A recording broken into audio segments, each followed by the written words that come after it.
Well, hello, folks out there in YouTube land. Got a big show lined up for you. Let's get right on into it. All right, folks, the Texas A&M athletic director says, hold my beer. Yeah, Trev Alberts definitely is refuting Schlossnagle's narrative about how things went down. Yeah, we're going to get all into that. I was wondering when Trev was going to respond to this because Schlossnagle threw him under the bus. I mean, and then backed up and went over him a couple times, trying to completely shift the blame over to the athletic director for why he quit and went to Texas. And I knew darn well that there would be another side of this story. There had to be.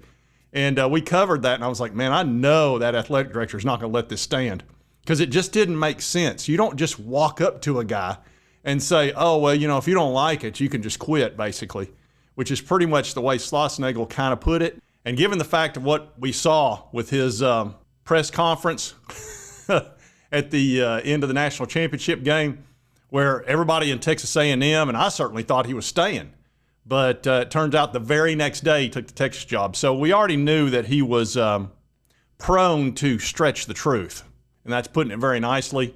I can tell you the Texas A&M people like to use the word liar a lot. Liar! When it comes to him. But anyway, let's get into what the athletic director said actually happened, not the one-sided story we've heard. And the story says, Trev Alberts corrects the record after Jim tries to blame him for the exit.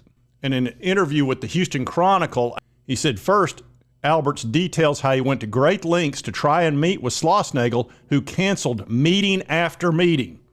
So he'd been trying to meet with Schlossnagle for, it sounds like, weeks. And Schlossnagle was like, he kept canceling. Oh, I couldn't make it work for some reason. You're not that busy. If the athletic director, your boss, wants to meet with you and you can't, that's very suspect. That's a red flag and a half. So that already puts into question the whole thing of he hadn't talked seriously about going to Texas till after the national championship game when he met with Del Conte for 2 hours and made his life-changing decision. So let's get further into this. He said, even no showing at a meeting about a planned stadium renovation discussion. He said a lack of movement towards these renovations, of course, were a piece of why Schlossnagle purported said he left A&M. He said, I guess they weren't all that important to him after all if he described the meeting wasn't worth showing up to. It says, why was Alberts trying so hard to meet with Schloss? Apparently, he'd been informed by several donors that the Aggie baseball coach was set on leaving College Station. So people had gone to him and said, hey, you know, this guy's going to go to Texas, and you need to get in there and stop this. And this was obviously early on. He said, interesting that this was apparently prior to the conversation that Schlossnagle said was the moment that I began to think that maybe this wasn't going to work out. Exactly. If you'll remember, and it'll show this in the in this article, that he said the only reason he started seriously thinking about leaving was a meeting that happened after this. Quite a coinky-dink. He said this leaves two options. Either A&M donors were engaging in dark magic that is allowing them to see into the future. He said, or Schlossnagle isn't being honest about the timeline. So this conversation only occurred due to the great pains that Alberts took to finally track Schloss down after multiple canceled meetings. The Aggie A.D. had to sit in his assistant coach's office until he finally saw the evasive baseball head man. Yeah, that's a totally different story than what we've been getting. Said this is when the referenced conversation took place. Below is a quote from Alberts that shows how the conversation went. He said, are you frustrated? Is there anything I can do? He said, at the end of the conversation, I said, Jim, if you're not happy here and you want to leave, that's okay, but please don't hurt our program and don't hurt our kids. That's what I said, and he said, I will never do that, Trev. So obviously at that point, Trev Alberts was like, I can't even get a meeting with this guy. I've got to track him down. I got to sit in his office and wait to see him. So I can understand why he said that to him. He's like, look, you know, you're clearly leaving. So don't, you know, mess up the team in the process. And the article says this adds a whole new flavor to things given the context of repeated avoidance of these meetings, the concerns of the donors. The donors obviously had a heads up. They knew what was going on, and I totally could see that because a lot of these big wigs, Texas A&M, a lot of these oil men, you can imagine how much communication there is along those lines.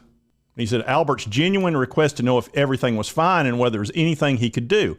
His quote is entirely justified. He's speaking to a man who clearly wants out, and he gives him one request: don't hurt our program, don't hurt our kids.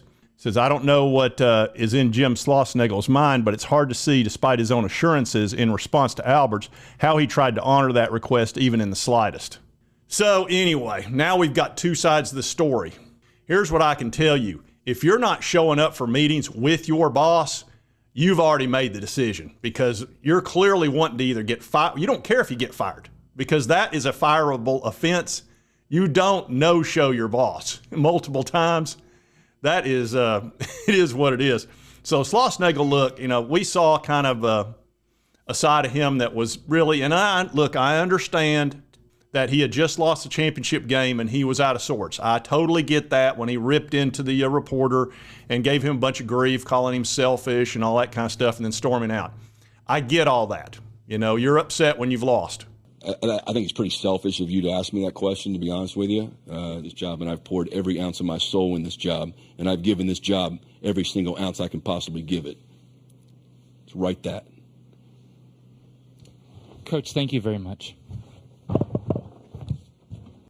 Where are we at in society today? Come after me. I'm a man. I'm 40. I'm not a kid. Write something about me. But these storylines that we're getting that didn't match up, none of that made sense. Now it does. It sounds like he'd made his decision that he was going to Texas, and he didn't want to meet with Trev because then all of a sudden they might start talking about all this stuff. And he's like, I don't really want to do that. He probably was like, I just don't want to talk to you, period, under these circumstances. I don't want to go down this road of the stadium. If he'd already kind of decided I want out of here, I can understand, because it's a waste of time. And it also makes him look bad and feel bad, probably. He's like, I know I'm leaving. I don't need to be doing all this. So that makes a lot more sense to me. So now we've got both sides of the story. You can believe what you want. I'm going to have a tendency to lean towards Trev Alberts on this, because I've already seen Schlossnagle be dishonest. And when somebody's dishonest about one thing, you can typically, they're probably going to be dishonest about something else. But, that's an opinion. Maybe it went exactly the way Schlossnagle said, and that he is just completely being thrown under the bus, but I kind of doubt it. Anyway, I did want to follow up on this. Also, on the Tony V deal, I wanted to show y'all this. I'd shown some of the stuff, where Greg McElroy ripped into him and, said that he was a WWE fighter and, he was classless and all that kind of stuff for celebrating the national championship the way that he did, and it really ticked him off. I didn't see this one. I'd shown, obviously McElroy thinks Nick Saban hung the moon. And when it comes to winning, he certainly did. But when it came to the way he handled players, especially during a game, look at this. And this is Zach Reagan from A to Z Sports. He just put this, he put this a few days ago. I missed it. He said, so Nick Saban acting like a lunatic under the guise of coaching is pretty good stuff. And of course, McElroy was a QB for Saban, while Tony Vitello sharing a genuine moment with his players is embarrassing. Now watch this right here. Watch him get on his quarterback. Now, do you think he's being... Now watch this right. It's getting ready to get real good right here. Wham! He struck the child. Did you see that? Yeah, you like that? You mess up again. See what happens. So does Greg McElroy have a problem with that? He certainly didn't call out Coach Saban for that issue. Is that showing class? Is that a WWE fighter? So the hypocrisy stacks on top of itself with McElroy. And I'm glad that he apologized afterwards and realized that he was out of bounds on that. But the hypocrisy's tough for me. It is. I don't like that kind of stuff. I personally, look, Saban coaches the way he coaches, and he was very successful. I don't think that's a huge deal. But to sit there and get on Tony, it's just, I can't. I just can't. And also on Tony Vitello, it's pretty much imminent. It's going to happen anytime with the contract. I don't know if it'll happen today or, it might happen next week. But, of course, he turned down huge offers from Texas, a monster offer from there. Texas A&M made a furious run for him. We know he's not going anywhere. I just want him to get the contract done. That way it's done and over with, and we move on with the future, because the future is very bright. And if you like this content, be sure to hit that like button. Let's continue to cover all these big sports stories. If you've not subscribed, boom, hit that little button. Doesn't cost you a dime. I would certainly appreciate it. And right over here is the most recent video YouTube thinks you'll enjoy. And we'll see you next time on Sports Talk Jay.